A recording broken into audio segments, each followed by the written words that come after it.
솔로몬의 재판. 성서를 읽지 않더라도 대다수 사람이 아는 고대로부터 전해지는 솔로몬 왕의 명재판 이야기입니다. 두 여인이 같이 살다가 비슷한 시기에 똑같이 아이를 낳아 함께 삽니다. 어느 날 한 여인이 자다가 뒤척이는 가운데 자기 아이를 깔아 죽게 합니다. 그 여인은 죽은 자기 아이를 옆에 있는 동료의 아이로 몰래 바꿉니다.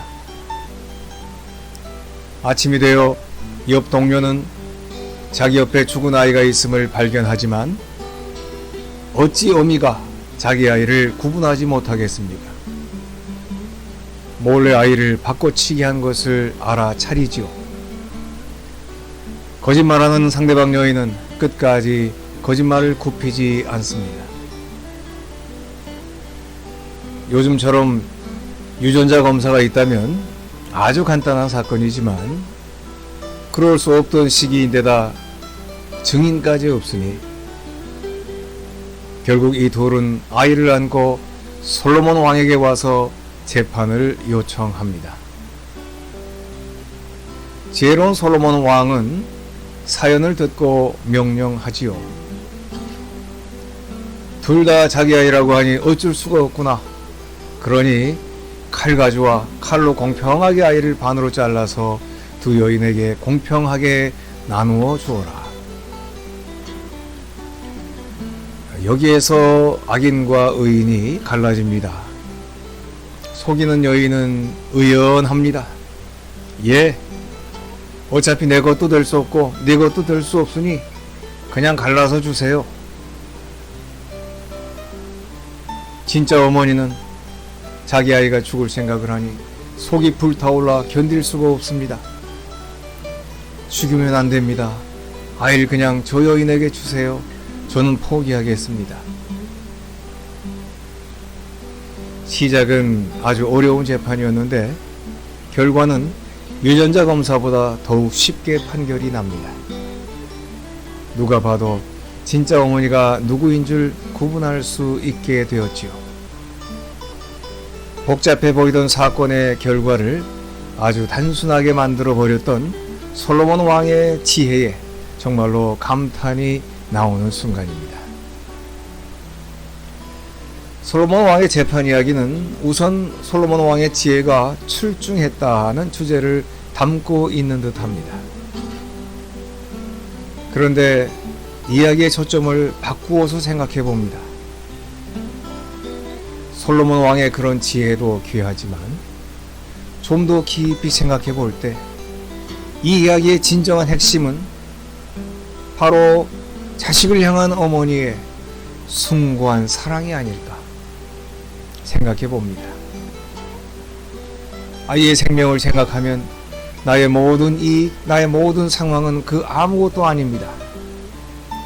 아이만 살릴 수 있다면 내가 가진 기득권, 내가 가진 모든 것을 다 버릴 수 있습니다. 바로 이것이 어머니의 마음이 아니겠습니까? 가끔 이 나라의 현 상황을 보면 솔로몬의 재판에 나오는 아이 엄마가 생각납니다.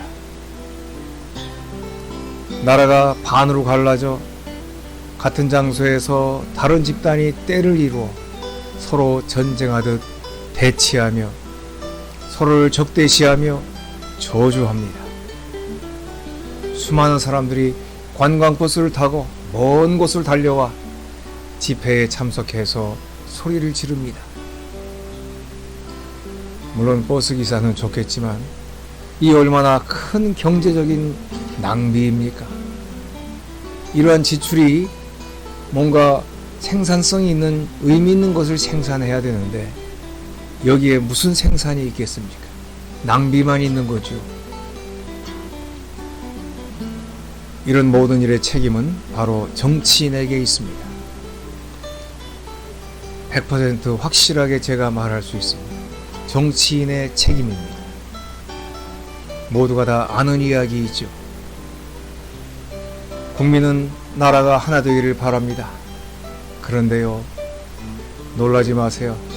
정치인들은 나라가 갈라지기를 원하고 있습니다. 그래야 자신들이 설 수 있다는 계산이 있습니다. 이 놀라운 사실을 생각해 보세요. 참으로 경악할 일 아닙니까? 나라와 민족이 갈라지고 국력이 소모되는 것에 대해서 정치인들은 아무 가책을 느끼지 않습니다. 국민은 나라를 우려하고 백성은 나라를 걱정하지만 정치인은 그런 일 따위는 절대로 우려하지 않습니다. 하기야 몇십만 명, 심지어는 몇백만 명의 국민을 자기 정치적인 입지 때문에 죽게 만드는 정치인도 있으니 그에 비하면 자기들의 잘못은 아무것도 아니라고 이 땅의 정치인들은 아주 당연하게 생각할지도 모르겠습니다. 그러나 이 세상 무엇보다 자기 아이의 생명을 가장 사랑하고 귀하게 여기는 사람, 그가 바로 어머니입니다. 이 나라의 정치인들은 자기들의 정치적인 이익 하나만을 보면서 삽니다. 적어도 이 땅의 정치인들은 나라와 국민이 갈라져서 소란해지고 엄청난 경제적인 손해와 지출이 이루어지는 것에선 아무 감각이나 아무 가책을 갖지 않습니다. 마치 자기 아이를 죽이고 바꿔치했던 여인과 같습니다. 그 여인이 뭐라고 얘기합니까? 어차피 내 것도 안 될 것이니 저 여인 것도 안 되게 그냥 아이를 반으로 갈라서 나눠주세요 라고 말하듯이 이 땅의 정치인들은 멀쩡한 한 나라와 국민이 자신들이 저질러 놓은 정치적인 행동들로 인해서 갈라지는 것에 아무 가책을 받지 않습니다. 현대 우리나라를 포함해서 나름 민주주의가 어느 정도 안정되었다고 하는 미국, 영국, 프랑스, 일본 등 여러 나라의 정치인들에 대한 뉴스를 접할 때마다 저는 솔로몬의 재판에 나왔던 어머니가 생각납니다. 과연 세계의 저 유명한 정치인들은 솔로몬의 재판에 나왔던 엄마가 자기 아이를 사랑하는 것처럼 자기 나라와 민족을 사랑하고 있을까?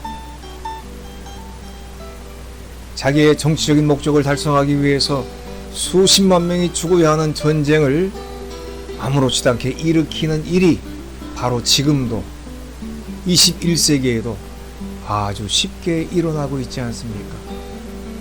저는 그런 뉴스를 접할 때마다 등골이 오싹해집니다. 어느 나라는 몇 가지 정치적인 이익을 위해서 자기 나라의 젊은이들을 다른 나라 전쟁에 총알바지로 내보내는 일도 지금 21세기에 일어나고 있습니다. 과연 그런 전장에서 총알바지로 죽는 것이 진정 조국을 사랑하는 애국의 길일까? 만약 우리 집 아이들이 그런 전쟁판에 나가서 사람도 아닌 드론에게 폭탄을 맞아 죽음을 당한다면 어떤 생각이 들까요? 기가 막힌 어느 나라 정치인은 자기 아들은 외국에서 무사히 잘 살게 하면서 본국의 젊은이들이 나라를 위해 목숨 바치는 일을 아주 당연하게 생각하는 사람도 있습니다. 분명하게 생각해야 합니다. 백성이나 우국지사는 자기 나라와 민족을 위해 자기의 삶과 자기의 몸을 다 바쳐 사랑할 수 있습니다. 그들은 나라와 민족을 위해 자기의 몸이 불살라지는 것을 마다하지 않습니다. 그러나 정치인은 결코 그렇지 않습니다. 안중근 의사처럼 자기가 직접 희생하러 가는 정치인은 결코 없습니다. 정치인은 나라와 민족 이전에 정치라는 것, 그것 자체, 자기의 정치적인 목적 자체를 가장 사랑하며 자기의 최고 목표로 삼습니다. 지금 시대의 일뿐만이 아닙니다.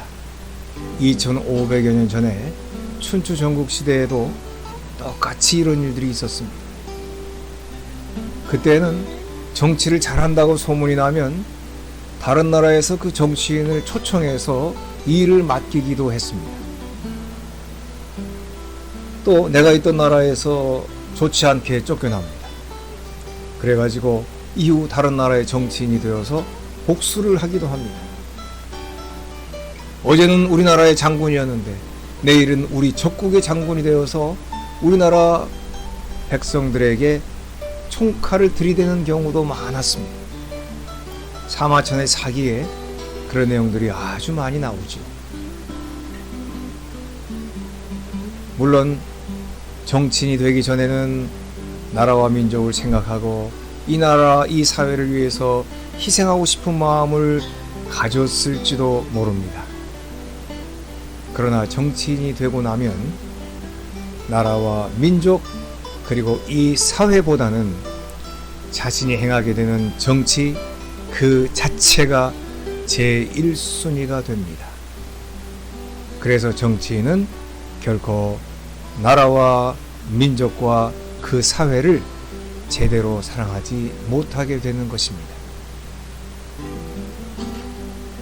뉴스를 통해서 이런 걸 봅니다. 어떤 한국인들, 어떤 일본인들은 서로 만나서 국경과 민족 감정을 초월해서 우정을 나누고 따뜻하고 가까이 지내기도 하고, 어떤 도시는 서로 마을끼리 자매 결혼을 해서 한국과 일본 마을이 서로 교류하면서 친하게 지내고 따뜻한 마음을 주고받으면서 가까이 지내는 경우도 있습니다. 그런데 어느 날 갑자기 일본의 어떤 고위 정치인이 돌발 행동을 하지요. 고위 정치인이 그런 행동을 합니다. 자기 개인의 정치적인 이익을 목적으로 뜬금없는 발언을 합니다. 신사참배를 하러 갑니다. 또는 이미 자기 나라 백성들도 다 아는 내용을, 특별히 위안부나 징용받은 사람들이 스스로 돈을 벌고 싶어서 자발적으로 위안부나 징용으로 간 것이라고 주장을 하기도 하고, 누가 뭐래도 독도는 일본 땅이라고 주장하기도 하면서 극단적인 극우 행동을 해가지고 양국을 다시 서로 미워하는 관계로 환원시켜버립니다. 이게 뭡니까? 일개 백성보다 못한 정치인의 정체성입니다. 임진왜란이 벌어졌을 때 선조임금을 비롯한 정치인들은 어땠습니까? 무기력했습니다.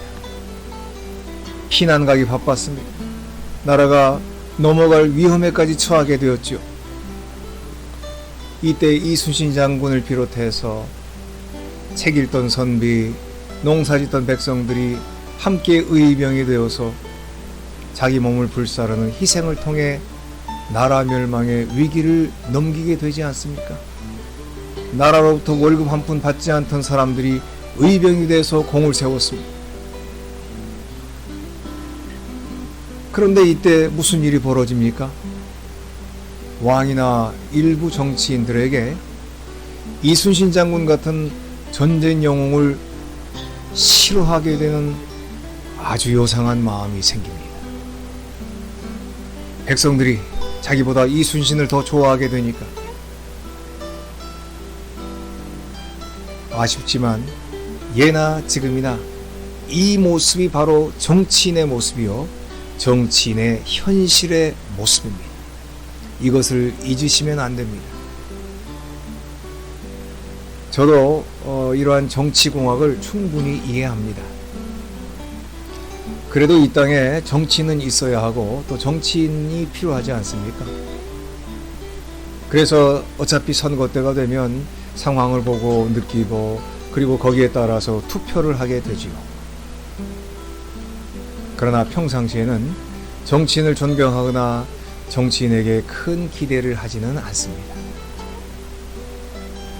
사람이 나이가 들게 되면 어렸을 때 가졌던 개념과 좀 달라지는 일들이 많이 생겨요. 예를 들자면 군인 아저씨 개념입니다. 저희가 어렸을 때는 1년에 몇 번씩 국군 장병 아저씨라는 위문 편지를 썼거든요. 그 당시에는 군인 아저씨 그러면 최소한 작은아버지, 삼촌 이 정도 되는 굉장히 높은 사람으로 생각을 합니다. 그런데 나이가 드니까 이제 군인 하면 내 자식 같은 생각이 들고 아직도 어릴 텐데 잘 지내나 그런 생각을 갖게 됩니다. 나이가 드니까 정치인이라는 개념이 정말 많이 달라진 것 같습니다. 어렸을 때는 정치인 하면 나라를 다스리는 높고 귀한 분이라 그렇게 생각을 했고, 또 기도하는 시간이 되면 항상 제일 먼저 정치인들을 위한 기도를 반드시 잊지 않고 했습니다. 나이가 드니까 정치인이라는 개념은 우리가 투표해서 공익을 위해 일시키는 사람 이런 생각을 갖게 되고, 어렸을 때 그런 생각은 다 사라져 버렸습니다. 그러면서 이런 생각이 덧붙여지죠. 정치인이란 이 세상에서 법 개념 버리고 윤리 개념 버리고 의리 개념 애써 버려야만 살아남는 존재들. 정치인이란 국가나 민족이 잘 되는 것에는 일개 국민보다 관심이 없고 그저 자신들의 정치적인 목표만 바라보며 사는 사람들, 그런 사람들이 정치인이라 이런 개념을 자연스럽게 갖게 됩니다. 그래도 역사의 위대한 정치인으로 남는 몇몇 이름들이 있습니다. 그런 분들은 정말로 위대한 정치인이었다는 생각이 들지만, 앞으로 정치의 자리에서는 그런 분들을 다시 만나기 어려울 것이라는 절망적인 생각도 갖게 됩니다. 그렇다면 과연 좋은 방법은 없을까? 한 가지는 국민이 조금 더 똑똑해져야 된다 그렇게 생각합니다. 조금 더 똑똑해야 정치인들에게 무분별하게 이용당하지 않습니다. 정치인은 국민을 잘 이용해야 그들의 정치적인 입지가 더 좋아지는 존재입니다. 국민이 조금 더 똑똑해져서 특별히 술수를 더 많이 사용하고 더 교활한 행동을 많이 하는 정치인들에게는 더 이상 넘어가지 않도록 국민이 조금 더 똑똑해져야 합니다. 다른 하나는 투표입니다. 자주 다가오지는 않지만 그래도 투표가 있습니다. 술수가 더 강한 정치인들, 교활한 정치인들을 조금이라도 좀 더 잘 숙지하고 있다가 그나마 선거 때에 그 마음을 조금이라도 적용하는 일, 이것이 유일한 방법이 아닐까 그런 생각을 해봅니다.